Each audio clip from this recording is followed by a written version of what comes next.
Hey everybody, it's Chris Marshall of the Payne Street Team, brought to you by Payne Auto Group Valleywide and PayneAutoGroup.com. And it's time for another Payne Auto Talk. And this week it's my guest, Coach Mike Uribe from Payne Weslaco Chevrolet.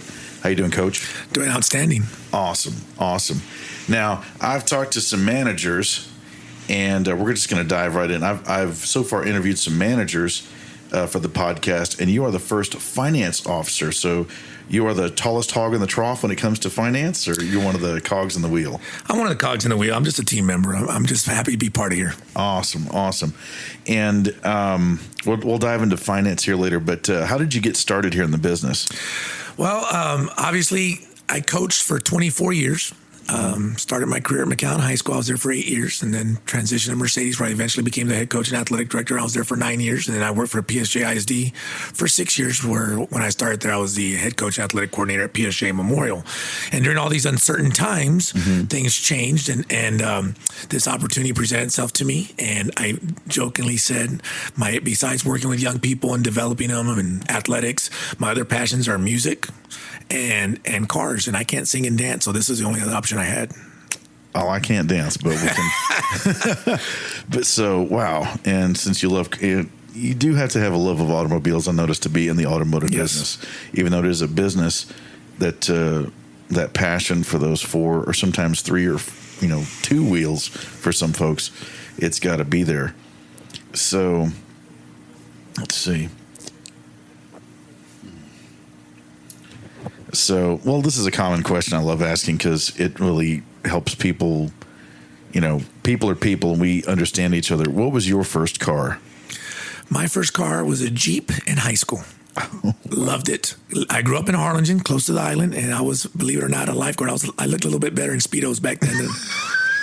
But I was always in the water, always around the water, so that Jeep fit perfect to my lifestyle. Weekends and summers, I'd drive over to the island and enjoy the water, enjoy the surf, and of course, just being out in the open. I just love it. Oh, man. And then I had my son in 2006, and I had a Jeep that I had just bought in 2004. So the decision was made that the Jeeps were no longer be part of my lifestyle. No. So I've been driving four-door trucks since. Maybe someday I'll be able to get another Jeep to relive my youth. Well, here at the Payne Auto Mall, I know they have them just a couple of doors down. Yes, sir. So, and that's back in the days. Well, I mean, electronic fuel injection was around, but I guess you were working on a carburetor and all that kind of stuff, doing some of your own work. And I love the manual transmission. I love the feel, just the simpleness of those era Jeeps. Obviously now they're a lot more sophisticated and have some more bells and whistles than they did in the past. But I just love the feel of the open drive and the manual transmission. And now I'm older. Maybe I've outgrown it, but that's what I remember fondly about my Jeeps. Yeah, for everybody under 25.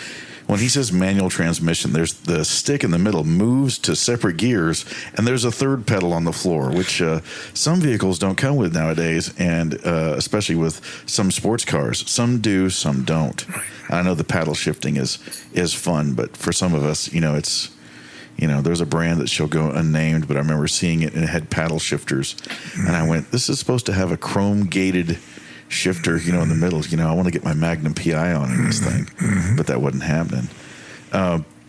So your first one was a Jeep. That's awesome. Being a lifeguard, the sand, the surf and sun and fun, and some of the scenery, I can imagine, was nice. And now you're here as a finance officer for Payne Auto Group. And what does I know we think of sales associates. Those are the folks that when we come in, we talk to them. They're the ones who show us vehicles. They're the ones who show us features and take us on the test drives. And once all that's done and we're saying, yes, this is the vehicle that I want, and then they pass the baton off to you in finance. What exactly, with finance officers, what do you all do? Well, the simple of it is we want to make sure that the vehicle is delivered to the customer, and we have to make sure that we do follow all the compliance required by our accounting offices, by the banks that are funding the purchase, and as well as the courthouses are titling the vehicle. So we have several documents that we need to make sure that they're in the proper order, filled out properly, and there's no,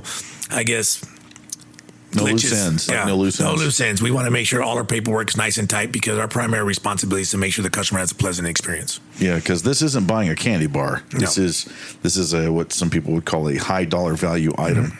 And I know it's not just a traditional pink slip, but like you said, when it comes to the portion of it, I mean, having their payment and everything. And there's also other options they can get with their financing, with their payment. And I've used it in the past, and I like it. But can you tell the folks listening what GAP and ETCH is? So the GAP stands for Guaranteed Asset Protection. What that does is it protects our customers from any negative equity that may occur after a total loss. Total losses may occur in an accident, it may occur in a theft, it may occur in situations like such natural disasters like a flood, which I actually filled out a GAP claim when I was working in Mercedes, and it flooded in their streets. It was only been raining 10 minutes, and the vehicle got overwhelmed with water, and it ended up floating like a boat. I had to climb out the window, but all that damage caused a total loss. And then, of course, in my time here, I've been fortunate enough to assist some of our customers that have had accidents that are unforeseen, and because they protected themselves with the GAP, they were able to leave that vehicle, leave that note without any negative equity, and get into the replacement vehicle without any glitches. So it's kind of like an insurance policy that it's in your monthly payment. So let's say if you had, $10,000 left of what you owe on the vehicle, and something happens and you have GAP, then that's taken care of. That negative equity is wiped away. Absolutely, because the insurance companies that they have, their personal insurance companies will cut them a settlement check, and they're looking at the value of the vehicle. They're not looking at the loan that they have. So obviously any difference between the value of the vehicle and the loan amount still pending will be covered by the GAP. Yeah, two separate animals, or two separate things for the same animal. At the same time, that guaranteed asset protection allows up to $1,000 in the deductible repayment, so they don't have to worry about the deductible either. Awesome. Alrighty, and what is etch? That's like a physical etching of the VIN number, or what that does, if the vehicle is stolen, then there's a set amount that they can collect towards the purchase of the replacement vehicle. Oh, okay. So any type of equity that's already been put in the vehicle, they get to reimburse the majority of it through that ETCH product. Oh, wow. No, that's cool.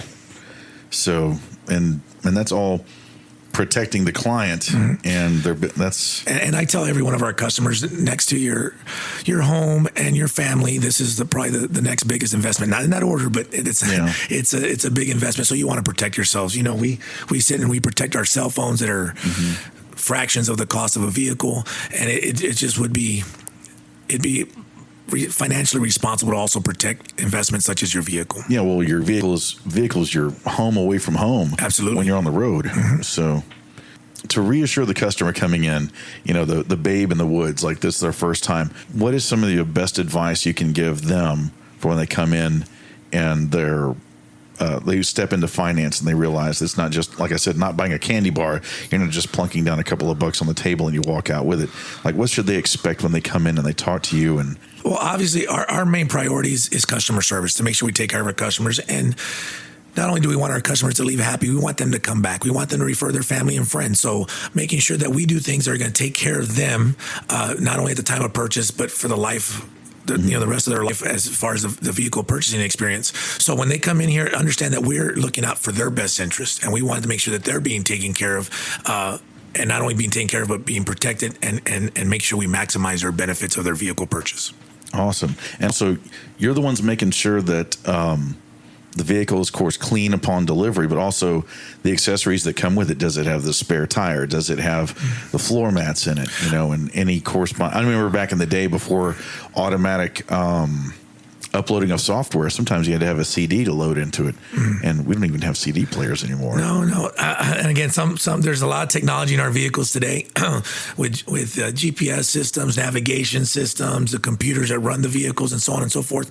So actually, we do have several departments here, but we all work closely together to make sure that not only the decision making, the purchasing, and the delivery of the vehicle, we all work together to make sure all the questions are asked from the customer, and that we're also not only available that day, but moving forward, we're available for them to help and support with their vehicle. Yeah, I was about to say, it's, when you drive off the lot, and sometimes people have questions after the fact. What are the most common questions you run into that they'll call you up about?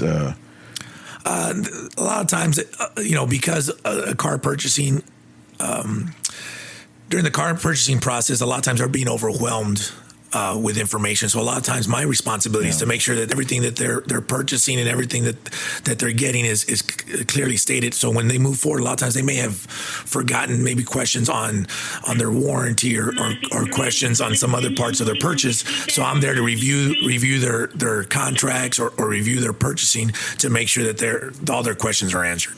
Good deal. And all this is itemized in their paperwork that's in that big folder. I remember getting a big envelope and I went, wow, this is a lot of info and data. But when it comes time for insurance and whatnot, I mean, they need that kind of stuff.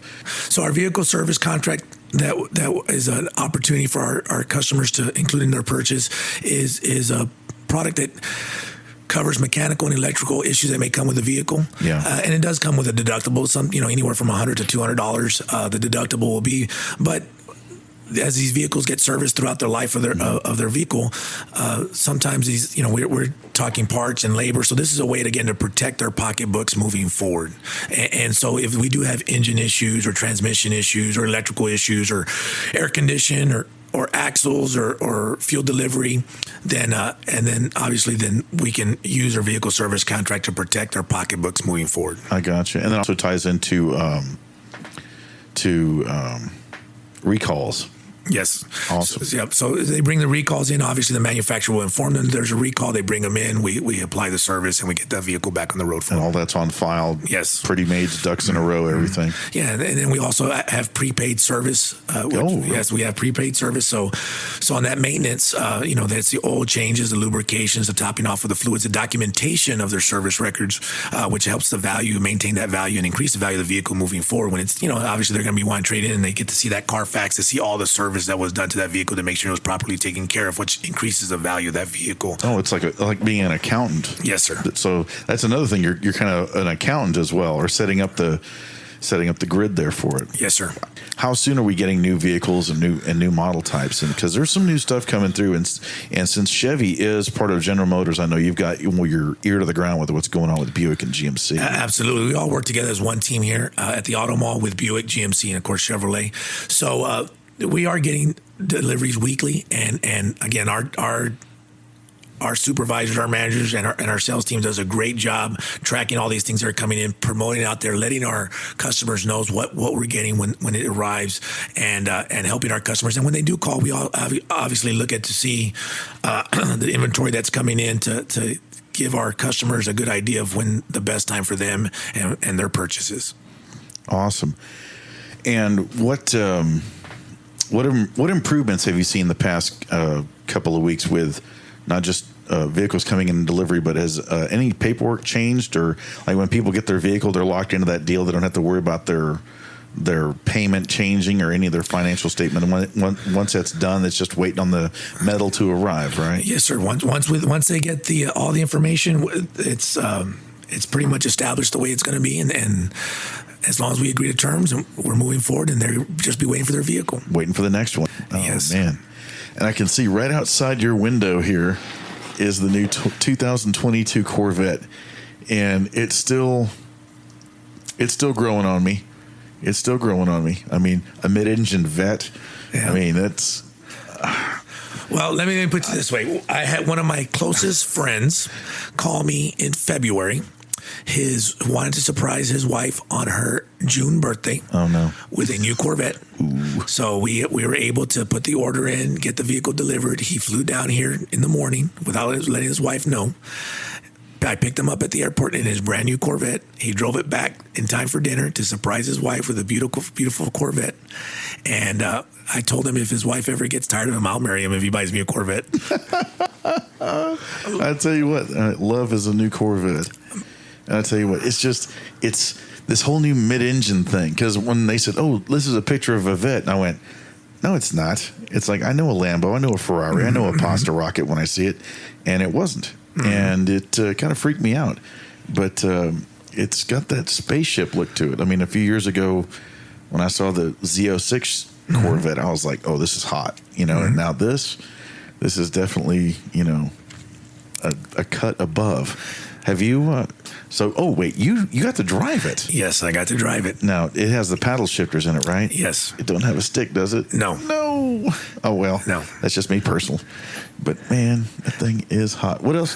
What else out here? I know we got a lot of stuff here on the showroom floor. But what's some of your favorite stuff besides the vet that GM's cranked out lately? Well, actually, I would say it's been less than a year, but I traded in my 2018 2500 Denali. Oh, a 3/4 ton Denali. Yes. Oh, my God. And I purchased myself a new AT4. Oh, okay. And I just felt that again, I love vehicles, and I believe very strongly in making sure I take care of my responsibilities. I take care of my family. I take care of my finances, but I also want to enjoy my pleasures. And as I told you, besides athletics and music, my passions are cars. So for me, a vehicle like that is something that makes me happy. And so I know it's not just something that I drive around. It's something that it's a pleasure in my life. You can express yourself. Yes. With four wheels. And you had a Denali package GMC Sierra, which means that was like the luxury. That was the cowboy Cadillac, kind of saying. And with the AT4, that's more of the off-road sport. Yes. And it has those brown inserts. It's got that little bit more of that athletic, rugged look, which I'd like to think that's a little bit more my personality than luxury. Correct, Coach. Yes. So there's no football stitch in the headrest yet? No. Oh, come on. But in your spare time, what are you up to? Well, I have two beautiful children. My son's 15, and my daughter will be turning 14 this week. Oh boy! So I try to spend as much as my spare time with my children. Again, like I said, I love the outdoors. So being around the water. I've gotten into a new passion of going to the shooting range and shooting my pistols and my rifles and things of that nature. But my free time I devote to my children. That's awesome. Throwing the pigskin and putting some lead down range. I hear that. This is Texas. I remember some friends of mine in the service, in the Army, they said they were from out of state, and they were stationed in Texas for a short time. And they said, man, I'm going to tell you what, Texas high school football, they said that's like they saw a high school stadium around Dallas or something. They thought it was a college. So, I mean, Friday Night Lights is not just a movie. I mean, it's like, what is it? Edge Couch Elsa. Was it La Maquina? Dude, remember, I was the head coach at Mercedes, and that was our biggest rival. Oh, and I saw y'all's last game at the old stadium there that's now, it's strange, a parking lot right across the street from the stock showgrounds. That was I coached that game. Dude, and I was there the kickoff, and y'all had that huge return, and the place went bananas. And I was like, this is Texas high school football. I mean, even our mascot who was with us, I mean, I could hear from inside the suit going, this is nuts. And I was like, yeah, this is, and the crowd was deafening. So, yeah, the Tigers y'all were on that night. What was the score that night, by the way? I think we ended up losing by a field goal. Oh, no. Yeah, it was a tough one. Bittersweet, baby. Bittersweet, but it was it was a great atmosphere. And I joke, we do have a lot of fans that come from the Ed Couch Elsa area. And when they recognize me as the coach I used to coach at Mercedes, I said, I remember you guys used to tell me I was number one, but you used the wrong finger. Oh, man, big football rivalries. Yes. So, Mercedes, what was y'all's big rival? Who was y'all? Well, I mean, it was really Ed Couch Elsa. It was okay. So that was one of our. We had our pyramid of goals, and our foundation was to develop character, to develop accountability, to develop pride. But as we moved up our pyramid, we blocked off things, maybe like winning our home games. And then as we got to hire, some of the more higher priority items were beating Ed Couch Elsa. And then, of course, as we got to hire, being in the third round of the playoffs and making it to the state championship. So obviously you want to reach the pinnacle of your success. You want to reach for the top goal. And for us, it was a state championship. A lot of people, that's crazy to think you're going to win the state championship. I said, well, if it's out there, then you want to shoot for it. I'd rather shoot for the stars and come up short than barely try to touch the ceiling and have so much more. Yeah, I was at the quarterfinals game back when Coy Detmer was playing for Mission at the Astrodome, and that was insane. There was people from all over the valley wearing maroon and white, and Aldine was blue and silver, blue and white with their colors. And I ran into a guy whose brother had played on that team. We were in the Army, and he goes, "Oh, you were with that team." It's like, man, y'all were rabid and foaming at the mouth, and we only got 2 touchdowns, but man, they went nuts. Well, speaking of Coy, I felt really, really good because he did come and trust the Payne Auto Group with his purchase, and so he came here a few months back and he bought himself his vehicle before he moved back to the San Antonio area, and then Coach Gilpin, your old coach, also came and bought a vehicle with us. So I felt my goal when I first started here was to make sure every head coach in the Valley bought from Payne. There you go.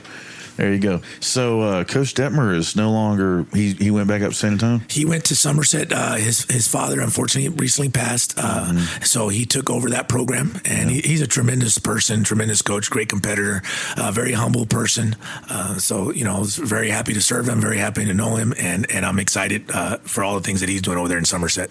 Yeah, I mean, for him to be coaching backward, at Mission, that's my alma mater, and that had to be weird for him. I mean, I even asked Coach Gilpin. I said, "Hey, when the Mission vets are playing against the Eagles, and there's Coy Detmer coaching the team," he goes, "Oh yeah, it's weird. It's strange. It's very surreal." So I was in the band. I wasn't an athlete, but hey, I cheered my team on. And, I was about to say, being a coach. I mean, you're a father of 2, but when you're out there with these teenagers, you're the dad on the field. You're Absolutely. on the sideline.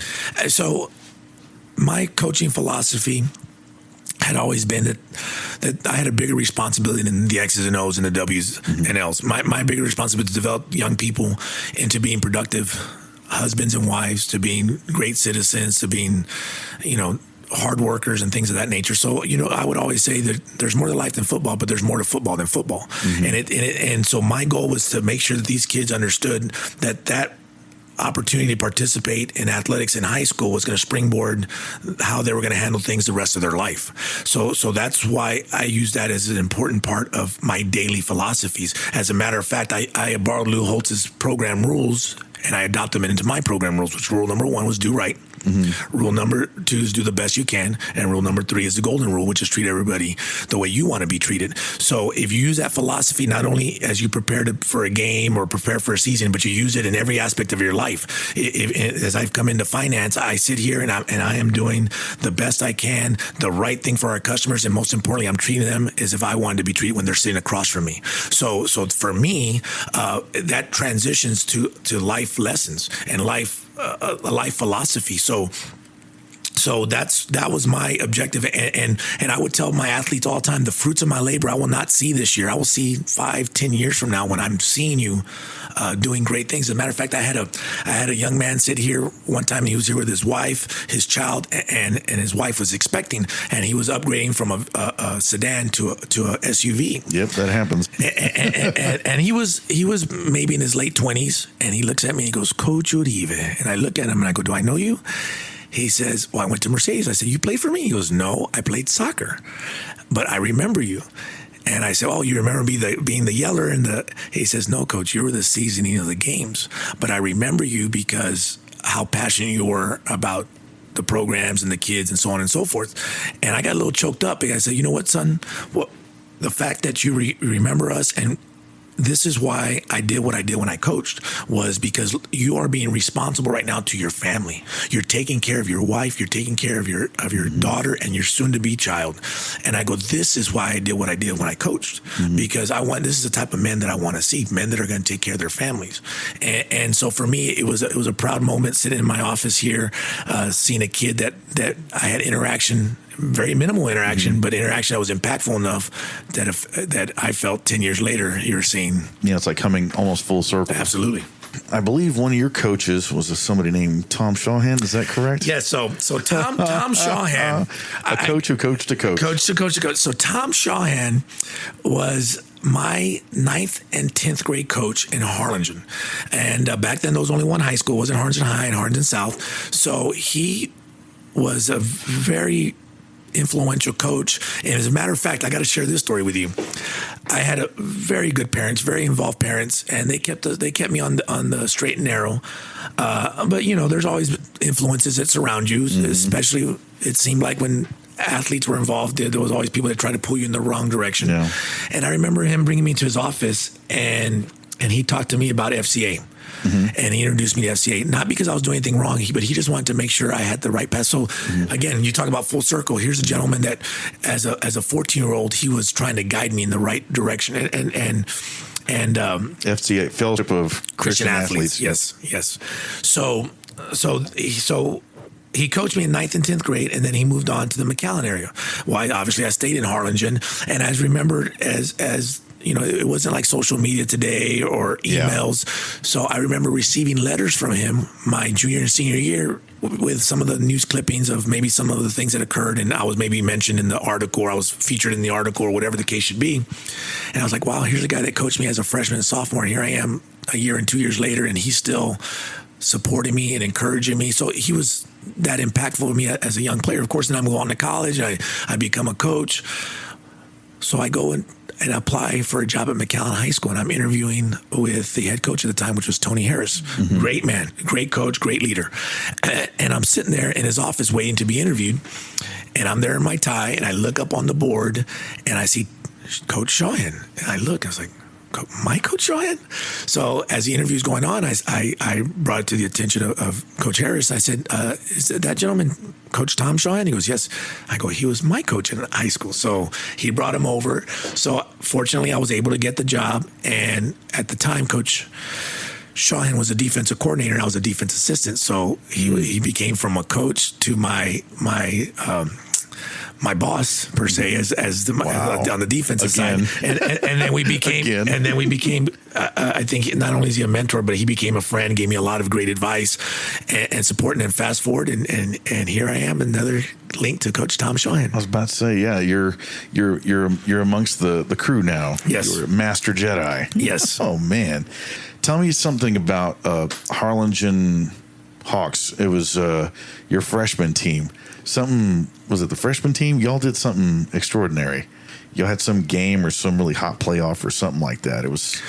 Well, I mean, what I do recall from being a freshman there at Harlingen was we had a lot of participation. Again, it was one school, and so that was a new school at the time. It was a new school at the time, but it was still connected to the Cardinals, right? Okay. So it was still connected to the Cardinals. So as a freshman, we were called Harlingen High School, the Alamo campus, and so our mascot was the Texans. So by the time we were sophomores, it became Harlingen High School South Campus. But we're still the Cardinals. Again, rebranding. Yes, we're rebranding. So we're still the Cardinals. So you know, in essence, it was always sold as freshmen. It was always sold out arenas. It was sold out gyms. And the only game we lost was when we played the other Harlingen team. Okay. So it was either our light team or our dark team or our red team or our white team, whatever the case should be. So, but going back to Tom Shahan, one of the things that I thought was pretty interesting was he would do dances to loosen us up. So he would teach all these. Now imagine all these 14-year-old kids, and here's Coach Shahan, a 6'3", 6'4", 260-pound behemoth of a man, dancing, leading all these these young kids in dancing. So we had a great time for them. But again, a lot of success, a lot of life lessons that we had. Growing up in Harlingen, and you know, so I feel very blessed to be part of that community as a youngster and being involved with so many great people such as Coach Shahan. Now, when it comes down to what is going on in the industry, I know that GMC, going back to automobiles for a second, GMC has that new Hummer out.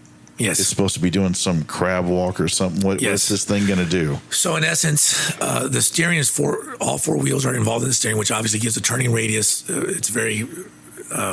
it gives it a very tight turning radius. At the same time, you can not only turn it, you can also turn it where all the wheels are moving in the same direction. So it moves. It's pointed in the same direction. It just moves sideways. Correct. Wow. Obviously, if it's in tight places or unique places, then obviously you can maneuver the vehicle to get it to where you need to get. Oh wow! Yes. And this is all electric. It's yes. Because I know GM gave up Hummer for a while. Now they got it back. Yes. And when are those landing? Well, we're expecting them in the next couple of months, if I'm not mistaken. I know we're going to receive a couple of them, but I think they're going to be for display and demonstration purposes, so we can get as many people interested in those vehicles. So and then once the orders come in, hopefully we'll be able to get a lot of them out there on the road. We'll definitely be broadcasting that here, and with digital. Shout out once again to our digital team with Sarah Robledo and crew out there on Facebook and Instagram and everywhere else that Payne Auto Group is on the worldwide interwebs. With those new products coming out, what is something that, if you were to dive off into your imagination, what is something that you'd like to see? If you had your couple of minutes with the powers that be at GM or any other brand, what would you like to see come back, or something that just goes to your core? Well, I mean, as you can tell, I talked about my trucks and I talked about my Jeep. Mm-hmm. So that Hummer's right along this. So I'm waiting for it to. I'm excited to see it because I'm also a big technology buff too. Mm-hmm. So I know it's going to be loaded with technology. So once I actually get my hands on it and I get to see it and see how everything functions and works together, that's what I'm most excited about. So I think the trend of the things that I'm liking is already coming. So. So I guess to answer your question, I think everything I want is on its way. Oh man, and hopefully soon. Yes, I know everybody's waiting. Once folks are done at finance and they have all their paperwork and they've got their keys and they've got everything, I know with my first experience, I had everything in my hand and I didn't know if I could leave or not. I know this sounds silly, but some people do get that. I don't know if it's like a small amount of anxiety, but.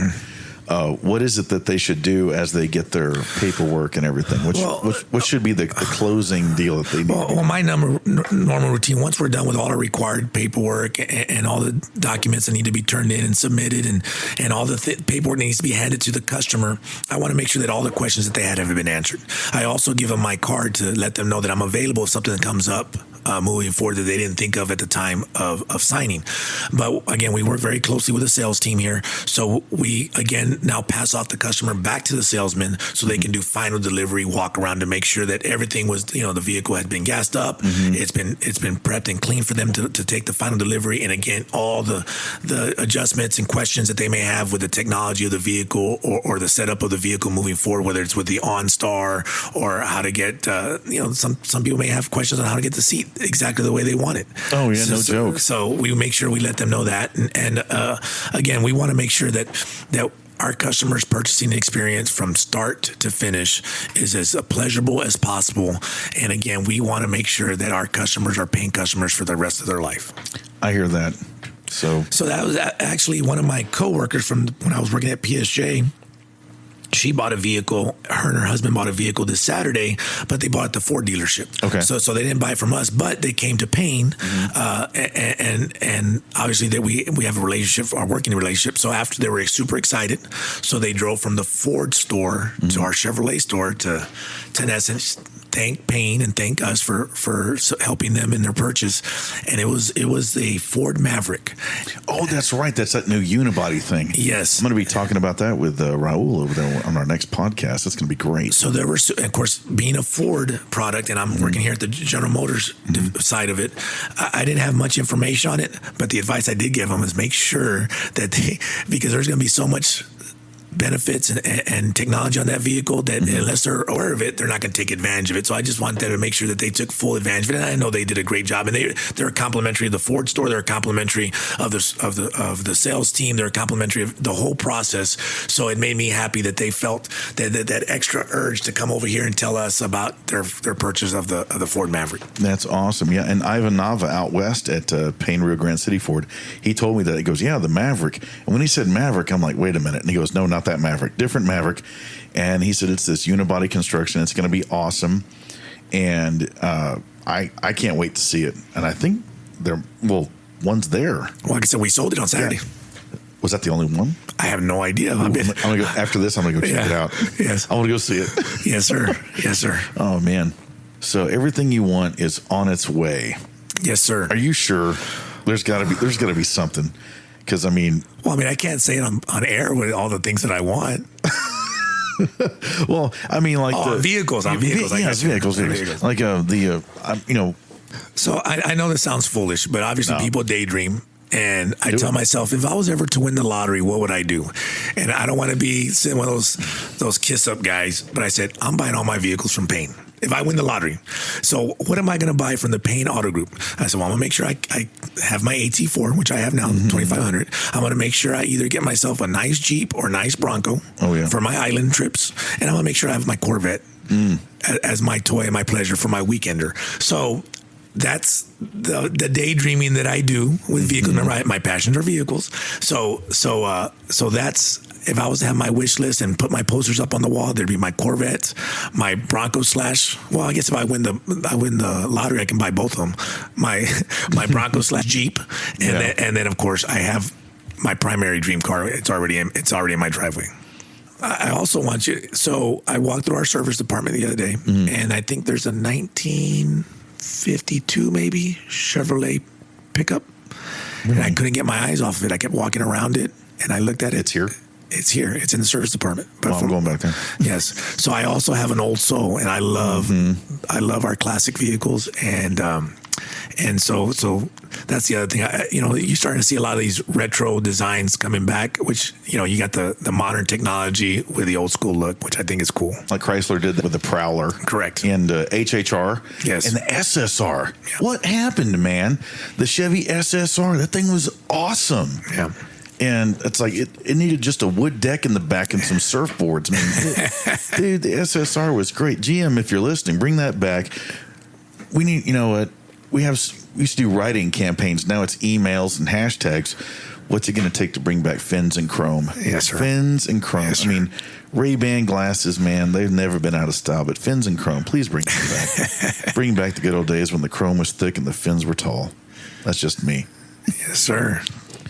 Before we started, you shared a story with me, and it had to deal with family. And I always ask, I'll do a song here for the podcast, and you mentioned of all bands, a band that I'm familiar with, and it was out of the Seattle sound. That's Pearl Jam, and the song you requested was "Just Breathe." Just Breathe. And that's for your dad who passed. When was it? Last year? 11 years ago. 11 years ago. Yes, sir. Oh my goodness me. I'll tell you what, I will definitely get that out for you. And I had to do my homework on it, and I found out that Eddie Vedder, their frontman, actually played guitar. Yes, sir. I just thought he was one of those microphone-holding guys, and I was wrong, and happily so. But I will definitely get that out for you and your dad. I appreciate that. You got it. And I share my passions for vehicles with him. And that's the other thing I share with my customers a lot is my father, we grew up humble, and he made a lot of sacrifices to provide for his family, his children. And so he did a lot of things without, so he could provide for us. Awesome. And in 2010 is when he passed, and he had driven a company truck most of his life. And my goal was to buy him a vehicle so he could have of his own. Because he never splurged. He never splurged because he had his priorities with his family. And I think that's a lot of the reasons that I am the way I am, because of the influence of my parents and my dad, specifically. And I have a great, strong mother. I think I talk a lot because my mom, and I'm very strong-willed like my mom, but I'm also very firm on my integrity and my values because of my father and his work ethic, right? And so in regards to the vehicle, I always told myself at the time when my dad passed, my son was 4, and they were inseparable. Great relationship between grandfather and son. He used to always tell me, he goes, if I would have known how great grandkids were, I would have had them first. I go, Dad, I don't think it works that way, but okay.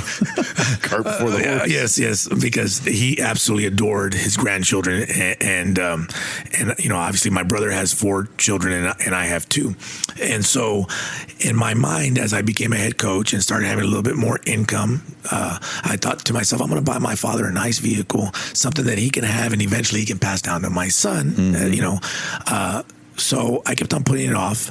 And then in spring practice of 2010, he pulls up in a brand new red Mustang. And I'm super excited, pumped up for him. And so, this was obviously a car that he'd been wanting for a long time. Unfortunately, he passed 5 months later. So he only got to enjoy his passion for 5 months. And that was the other reason why I decided to make sure I took care of my priorities, but I also did things that were going to make me happy. Some people it's travel, some people it's jewelry, some people whatever. For me, I love vehicles, and so for me, that is why I told you my dream vehicle is already in my parking lot. I got you. And so and again, it was a lot largely influenced by my father and his passion for vehicles. So.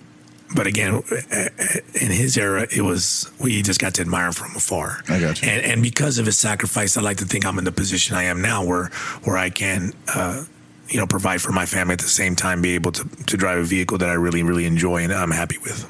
Well, it sounds like the all-American grandpa got to enjoy America's pony car. Yes. Awesome. And where's that Mustang now? Unfortunately.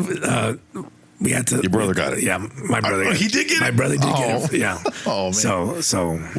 What was it? Just a standard Mustang or a GT? No, it was a GT. Is it red? It was red. Oh, arrest me, red. Red. Yes. Awesome. Well, if your brother's listening, don't forget to let your brother drive the Mustang every now and then. Oh yeah. Or you might have to get that lotto ticket and get that vet out there and show him how it's done. Well, I'm not a gambler, but you can't win unless you buy, right? So that's right. Yeah, it makes me think. Yeah. See, we're on Monday right now, so the next lotto is what, Wednesday? Wednesday. I have one in my pocket. Oh, man, you're ahead of the game. And again, I'm not a gambler, but can't win unless you play. That's right. Well, we'll get that song right out to Just Breathe for you and your old man, and your brother who has the Mustang that hopefully will be on loan sometime. Mm-hmm. We'll get that going. All right, Coach. Here's some Pearl Jam for you, your family, and your old man.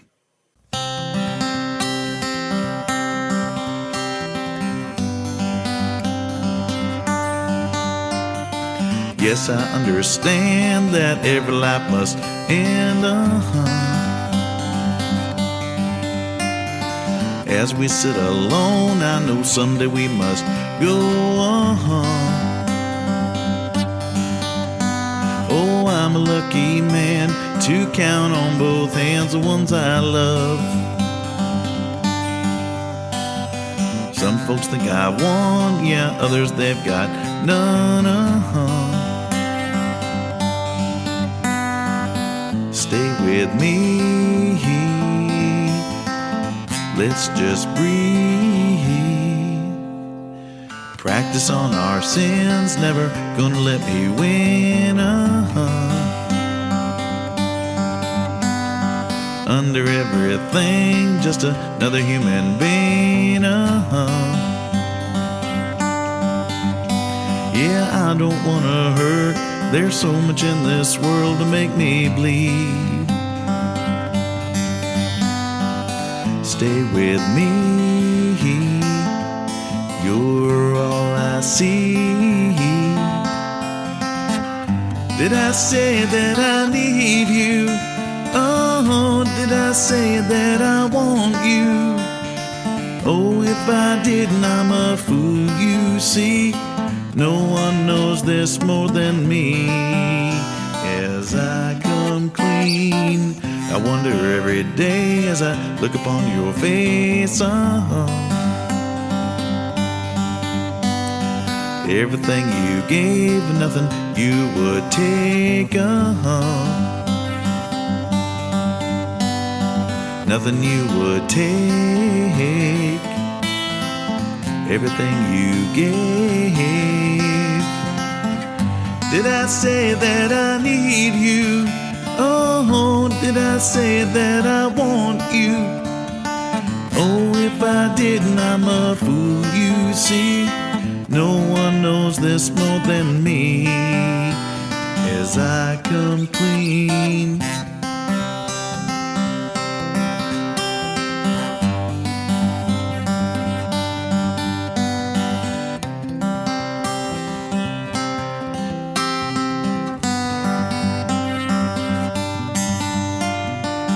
Nothing you would take, everything you gave. Hold me till I die.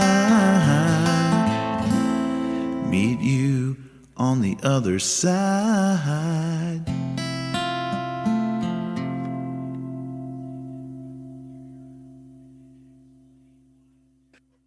Alrighty, that brings us up to the end of another Payne Auto Talk with Coach Mike Uribe right here at Payne Weslaco Chevrolet. You got anything to say in closing, Coach? I just, excited about, this opportunity to be working for the Payne Auto Group, and it's been a blessing. Like I said, I continue to do the same things I did when I coached, which was make sure I take care of my customers and make sure I do the right thing and I do the best I can for them. And again, follow that golden rule: treat others the way you want to be treated. All right. Well, the golden rule with a golden boy, with a platinum coach. So thank you very much for your time. Once again, this is Chris Marshall with Payne Auto Talk, brought to you by Payne Auto Group Valleywide and PayneAutoGroup.com, coming to you right here from Payne Weslaco Chevrolet in the Payne Auto Mall. We'll see you all next time, and we are gone.